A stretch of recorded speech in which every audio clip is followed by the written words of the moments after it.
So you're going on 40 years of marriage. What is one thing that you both do to keep the spark alive? I was still doing my master's, Right. and marriage was nowhere in my horizon at that moment. There's someone like me who's living long distance and now looking for the positives. How long has it been? 18 years. People talk, it doesn't matter. It shouldn't bother me. No. So for me, what is more important? Getting the Yeah. person to agree with my point of view, which may Right. be very dear to me, but not to him or her. So what is your advice for someone who's been ghosted? Sorry. I'm saying bad things. Hello and welcome to Love Handle, where we get unfiltered about love and relationships. In today's very special episode, we're very honored to have Aditi ma'am join us for today. She's the principal of DPS Gurgaon and has had a beautiful, interesting and wonderful marriage that we are excited to talk about today. Welcome, Aditi ma'am. Thank you. Thank you. Thank you for joining us. So I'd like to just first understand, how long have you been married? How many years has it been? We complete 40 years together next year in February. Wow, that's amazing.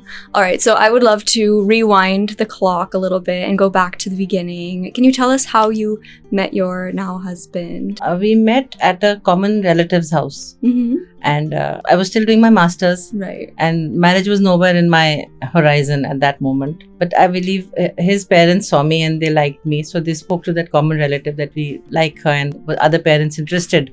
Okay. So my dad was in the army and he was in a field area, so they couldn't ask him, so they asked my mom. Mm-hmm. And my mom said, we've not talked about it, let me ask her. So she asked me and I jumped. Obviously I said, rubbish, I'm not getting married, I have to finish my studies. And Right. I said, no, nobody allows anyone to study and I don't want to get into that space that, I have to fight to study. So my mother said, no, they don't look like that kind. I said, nobody looks any kind. I resisted quite a bit initially, Wow. but she said, why don't you just meet once? So the good thing was that he was also studying. Right. He was doing his MD, he's a doctor, and I was in my master's. So the sense I got was that nobody's in a hurry to get married. Yeah. So it sounded good. So I agreed Interesting. to meet. Okay, and then you met him. So then Then- what happened? How did things unfold? So since I had not been thinking about marriage, there was nothing in my mind, which is I think a nice space to be, you go with a clean Blank slate. But I had some friends who had got married, their marriages had been arranged. So I asked that, what are you supposed to feel? Am I Mhm. supposed to fall head over heels in love, or what is supposed to happen? So one of my friends gave me very sage advice. She says, if he doesn't say anything really stupid which gets you riled, and if you can have an easy conversation, that's the first tick. And that is exactly what happened. Though I must admit he was very quiet. His sister and I did most of the talking. But whatever little we spoke, Mm-hmm. I found him to be very receptive and very open Mm-hmm. about many things. And I'm talking 40 years ago when Right. men were different.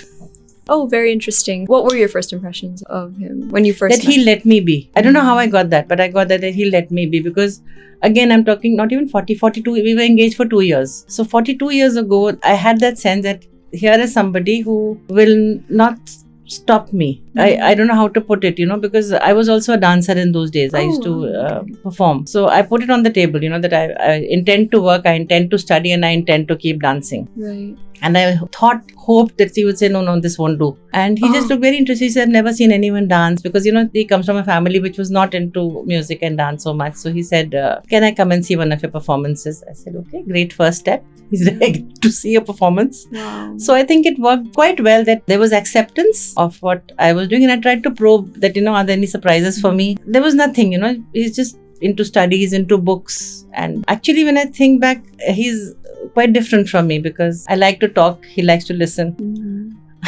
I like to dance, he likes to just be a part of the audience. So Right. I guess there was no eureka moment as such, but something that just made me feel very comfortable. Yeah. I think that's the beginning of any relationship. There has to be comfort. Yeah. I think that's so important, to have a partner who appreciates Yeah. your own interests and to have your own identity outside of the relationship. absolutely. Is very powerful. Naturally, since then, since you've gotten married, you have kind of traversed distances and life together. So how did you evaluate your compatibility? What are the characteristics that you felt like were really compatible between you? I think the very fact that we let each other be, Okay. and neither tried to change the other, because you're getting into a relationship which is hopefully for keeps. The first mistake a lot of people do is try and change the partner Mm-hmm. to become what they think Envision. the partner should be. And that rarely works because, you're meeting when you're about 22, 25, 30, 35. There's no age to it. So that can be a horrible struggle for the person who's trying to create the change, as well as the person whose poor thing is supposed to become the change. Yeah. So I think that's one thing which we didn't ever try to do for each other. And it just flowed. We're both very fond of children. We're both very fond of reading. We're both very fond of going for movies. So that it began with that, I think that's what compatibility is. To firstly to let each other be and find those comfortable zones, which allow you to be who you are. I think the only thing that initially we struggled with was that I like to meet a lot of people. And I think he was a little restrained and he would say, again, we have to meet people. So I think he had a little bit of social anxiety. But when we got to know people, we sort of became part of a large group, and we don't do that. This is my friend, this is your friend. They're our friends now. So that socializing process was a very beautiful one. We found that we agreed on mostly everything. It sounds very strange, but if there were any discordant notes, I think we just let them be. I do believe that even if it's your best friend, even if it's your own children who you love the most in the world, we cannot be clones of each other. We cannot agree on everything. So there are points of disagreement, there are points of extreme bifurcated views, but you learn to accept and move on. Because what is more important, that agreeing or the relationship? For me, that's the cornerstone of every relationship, that we have to just let it go. It doesn't matter. I think that's very healthy. Yeah, it is. I think it's vital to any relationship, whether leave alone a husband and wife, even with your colleagues, with your family, with your siblings. You've grown up together, but now we all think completely differently on many issues. So just accepting and moving on and agreeing to disagree. True. That's a very important aspect of any good relationship. Really, there's always going to be differences, obviously, among people. So for me, what is more important? Getting the person to agree with my point of view, which may be very dear to me, but not to him or her, or this relationship which we've traversed over a decade or 2 decades or 3 decades, or in my case, in my marriage, 4 decades. Yeah. I'm not letting it go for just one little disagreement. No, it's not worth it. Not worth it.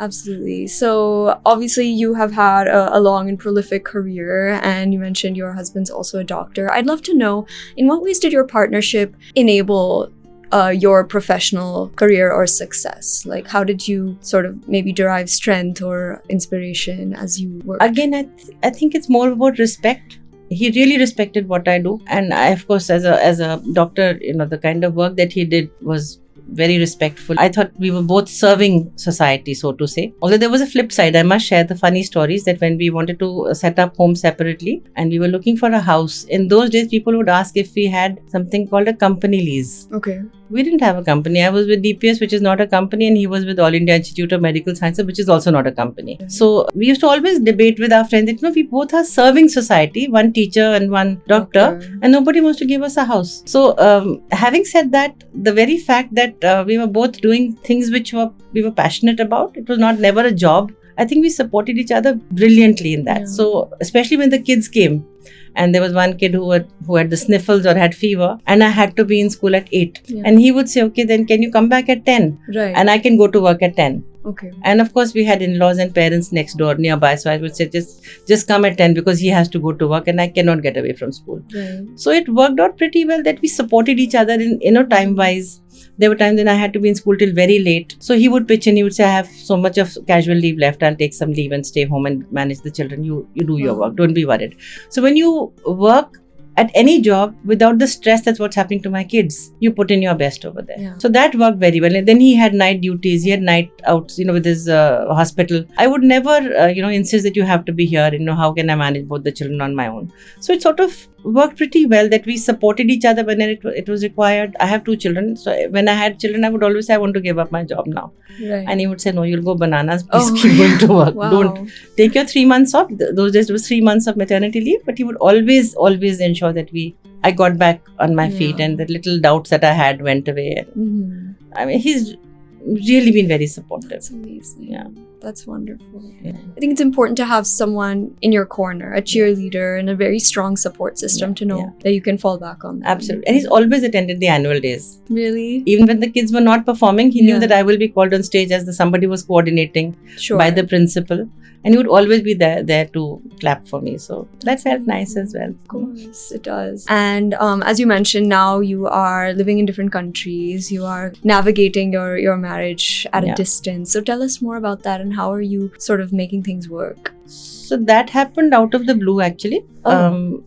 My daughter had to go and study overseas, and I think he applied just for a lark. Okay. And to his surprise, he got a position in England as part of the NHS. He got it not at the starting level. He got it at the level which he would have been at if he had gone there 20 years ago. Oh, okay. So that was a very attractive offer. Sure. And my daughter and he went, and then he discovered that if he takes the son along also, then he's going to be eligible for free education in university. And then of course he asked me, he says, when will you come? I said, whenever I get a job. I started looking over there. So they had this thing of retraining first for 2 years. Yeah. And that didn't sound very exciting to me, because by then I had worked my way up and become a principal here. So I said, at a pinch, I will go. It doesn't matter. I have to be with family. I've never lived alone. I've never been in a hostel either. Mm-hmm. So I said, this is a daunting task. I can't be alone. So I started looking, and then this whole thing of retraining came. I didn't like the idea. Then I asked around, if there was something along these lines, if it could be made available. So there was really nothing. And then to my surprise, I got support from some very unexpected quarters, from my own 2 children.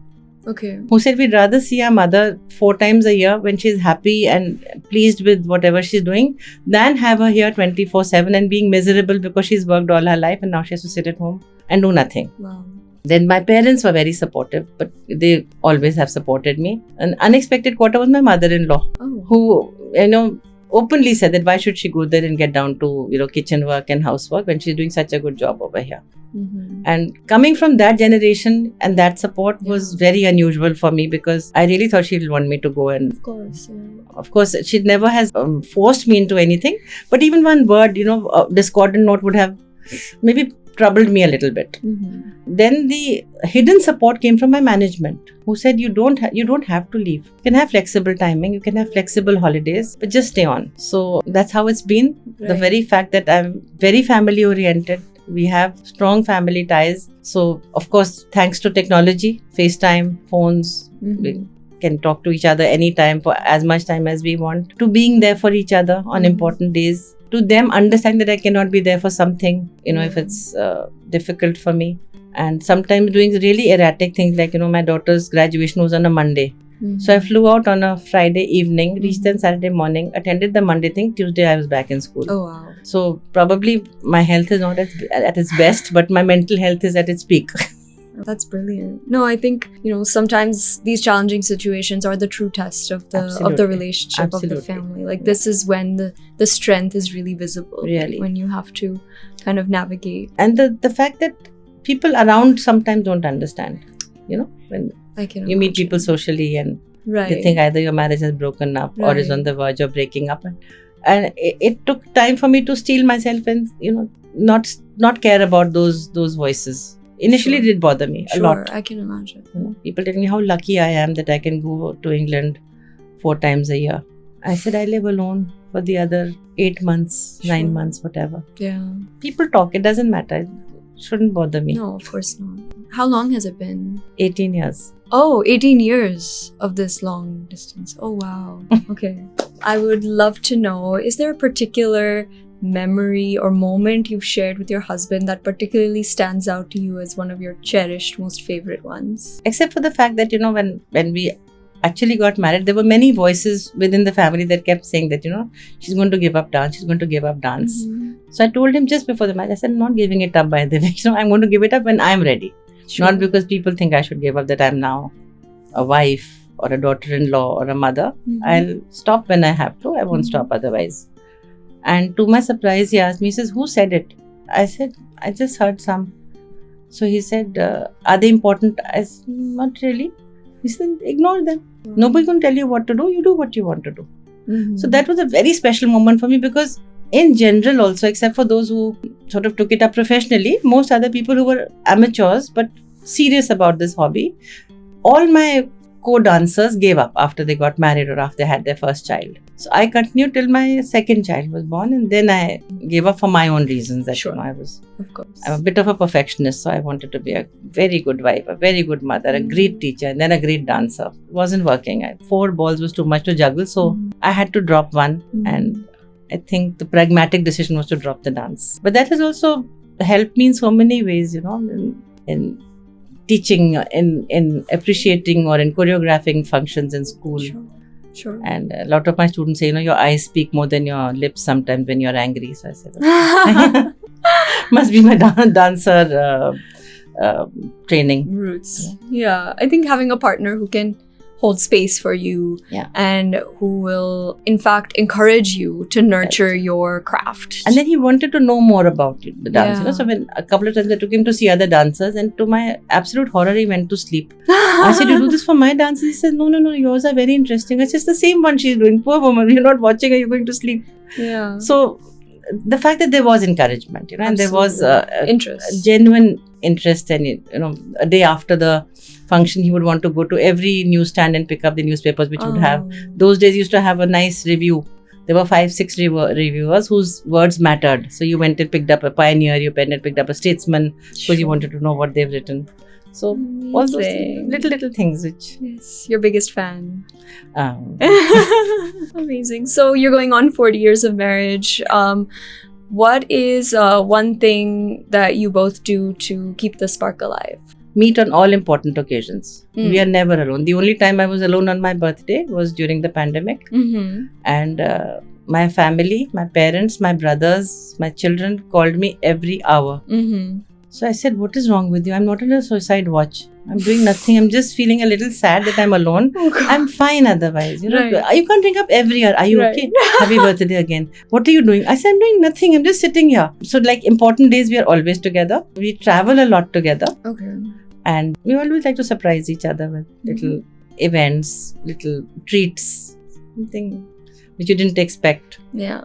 So little holidays, when he was here once, and we've been planning to go to places within India for quite a few times. And till him, it's a surprise. And one day before he asked me, he said, do I take my passport? I said, no, it's inside India, so don't take your passport. So we've done these little things, little parties for each other.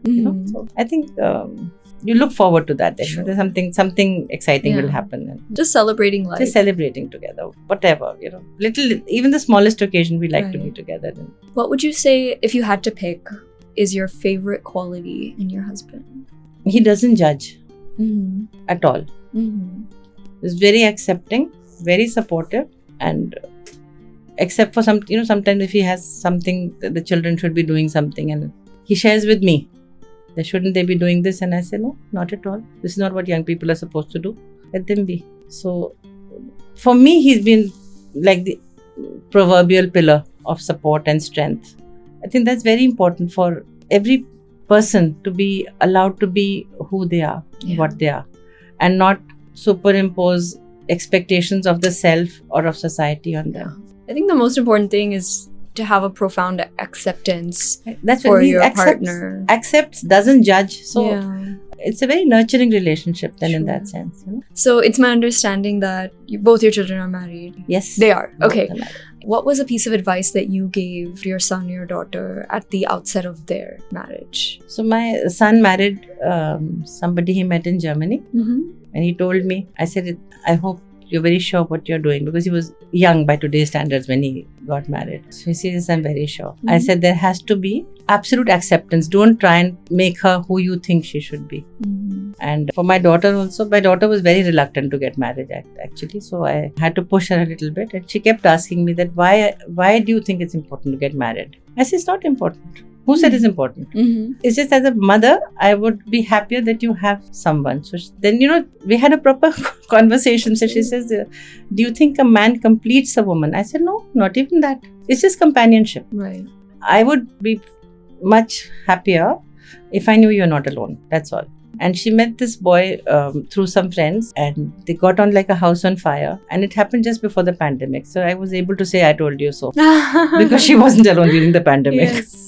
Oh, that's so beautiful. Yeah. I think everyone comes to this at their own time, at their own pace. But then, again, I come back to the community and to society. They kept badgering me. Oh, really? That when is she getting married? I said she'll get married when she has to. And a lot of eyebrows were raised because my son is younger. Right. That you've allowed him to get married before. I said, he's ready and she's not. So whoever's ready should get married. Where's the problem? Yeah. In fact, she got married after his first child was born. So again, it's something, you have to somewhere shut your eyes and ears to what others are saying. The voices. Because sometimes that affects you much more. And wherever I've seen a problem, it's because you were living the lives that others expect you to live, not your own, what you want to do. And I don't think pressurizing someone to get married really helps. No. In helping I'm that living person that be also happy. because in school I have some situations where, extreme discord and the poor child is bearing the brunt of it. So my advice to everybody is please get into this only when you're ready, physically, emotionally, socially, financially, then get into something. Financial health is something people don't get into at all. That's true. And then there are all those regrets and doubts that come in. Yeah, it really takes a toll on a child, Definitely. an unhappy family, Definitely. and unhappy guardians, Yeah. A lot of young people out there are maybe just starting their journey of looking for the right person. What is a piece of advice you would give them, young people who are interested in getting married but don't know where to start? Don't try and find a clone of yourself. Doesn't exist. Okay. Even twins are very, very unlike each other. Sure. That's the mistake a lot of people do, that we think alike. You need not think alike. It's about accepting and not judging the other person for the thoughts that he or she may have. But the most important, what makes you want to be with the person is the comfort. And that you can gauge in a moment. You enter a party with 40 people and you naturally gravitate towards one or two people, and then you are comfortable in that group. Otherwise, if you find that what they're talking is not making any sense, you move to another group. It's happened so often to me that you go to a party of strangers. It could be a conference, it could be a social gathering, anywhere. So find that comfort with the one person who you are able to talk with without having to wonder how will they take what you're talking. And take off from there and don't try and change each other. Doesn't work. Never. Do you feel like our education system has a role to play in preparing young people to be good husbands and wives and partners to each other? The socialization This is my favorite. I start in senior school especially. Right. I tell parents quite often that there's nothing in any chapter that tells us how to be a good spouse or a good parent. You learn it typically from your own parents. Yeah. Right? So I'm not saying that everybody who's had a broken marriage will have a child who won't want to get married. It doesn't work that way. But you do learn the nuances of being a good parent or being a good spouse from what you see around you. Absolutely. I wish there was something more concrete in our books. Curriculum. But it doesn't happen because I think half the time we are supposed to just tell them, get them ready for jobs. Yeah. But I also don't want to believe that what school teaches is of no use, because it tells you so much more. And not so much the academic bit, but the socializing bit. How to make friends, how to integrate with a group of people who you may not have too much in common with, how to fight and make up, how to collaborate on projects, So those things I think are there, but there is really nothing concrete on, how, except, in the collaboration bit, when we tell people that in your group, you have people who think differently, who work differently. How are you going to come together? Yeah. So we started this years and years ago. So I used to always make a very homogeneous group. There would be some child who was like not really ready to do anything. I would have somebody who was really a go-getter. And I would say if everybody's name is not here specifying what they did, then I'm sorry, you already lost 2 marks out of your 10. So then how you get somebody to do what you want to do in the nicest way without having to fight or scream or shout. Yeah. Just finding what each other's strengths are. And I said, always work on the strength. Don't keep harping on the weakness. That's there. Get over that and look for something positive that they could do and get that working. So maybe in some very indirect and convoluted way, that is all about life. When you're working with a group of people you may not know from Adams, but you do work together and you do work things out and you understand each other. That's what marriage is all about, I think. No, it is. I think we learn a lot of our social relationships in school in those formative years. Absolutely. So having a positive environment in which to explore yourself, in which to learn how to accept other people for who they are, that translates to your relationship. Yeah, it makes you who you are. Okay, I have a rapid fire. So I'm going to give you some terms, maybe some Gen Z or millennial terms, and I'm just going to have you react. If I don't know the word, I'll explain it to you if that's the case. We'll start easy. Live-in relationships. If it works, why not? You're all for it. Dating apps. Very good. Really?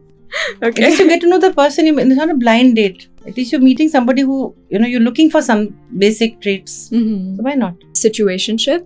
Uncomfortable. Yeah. Same. So then you get into any relationship, not just dating. Even as a friend, I have to be there in it completely. I can't be there and not be there. Yeah. You're in kind of a gray area here. No, You don't know what to expect. I like black and white, although I'm wearing grey today. Girls making the first move. Great. Very good. High time. Ghosting. They need help. So what is your advice for someone who's been ghosted? Move on. You have to get into relationships a little more carefully now, I think. Very true. Too much of this is happening. So it is. has to be someone You can trust. hopefully you know, who you know from before, Mm-hmm. or someone knows from before, and they won't just disappear unless they've died. Sorry. I'm saying bad things. What is your stance on arranged marriage? Works for some. Worked for me. Yeah. Well, it was. I didn't know him from Adams, and they met me. They saw me somewhere. They liked me and spoke. So it was arranged. So it works for some because, I think what you're talking about is all this ghosting, and I've had some friends who've had very, very bitter experiences of the person actually having a full family somewhere else in the world and coming here just to get married, and they've really ruined some lives. Some people moved on, they were very brave, but some didn't. They just got stuck in that. So I think it works very well that you know the person through somebody and then work it out. I see. And arrangement doesn't mean that you meet on a Monday and you're married, engaged on Saturday and married the next Monday. It doesn't mean that. Somebody's arranged a meeting. It's like a dating app. So that person becomes a dating app. You meet someone through them, get to know them really well. Only when you have that comfort and that trust, then you get into anything more than that. Mm-hmm. What's your stance on long distance relationships? Works very well. I think somewhere, it's a horrible thing to say. I think people should appreciate each other any which way. There should be more gratitude in our families and in our society. But I think when you're staying away from each other, the trust, the support works much better. You start appreciating the other person so much more. I wish he was here, I wouldn't have to do this again alone. I wish he was here, I wouldn't have had to do this by myself. So the excitement of meeting after 2 months or 7 weeks or whatever, that spark sometimes goes out. Maybe it won't go out if it's long distance. And certainly you appreciate each other so much more. You do stop taking each other for granted. Yeah. But there's someone like me who's living long distance and now looking for the positives. Yeah. It's a silver lining. Yeah. Sometimes I wonder, would I have done it if it was 10 years before it actually happened? I may not have, because my kids were very small that time. Mm-hmm. I was able to take this step because they were older, they were more articulate. My daughter was in university, and it was them who had this courage of conviction that we'll manage without you. We'd rather have you happy and visiting us 4 or 5 times a year than having you here and being miserable. Yeah. So that couldn't have been the talk of a 10 or 12-year-old. Yeah. Finally, do you have any advice for getting over heartbreak? He or she wasn't worth it. Mm-hmm. Your heart is your most precious and it's yours. Don't allow anyone to break it. Mm-hmm. And if it's broken, mend it and move on. Just like that.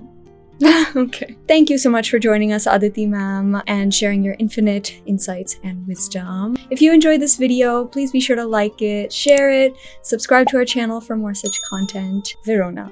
Matchmaking reimagined.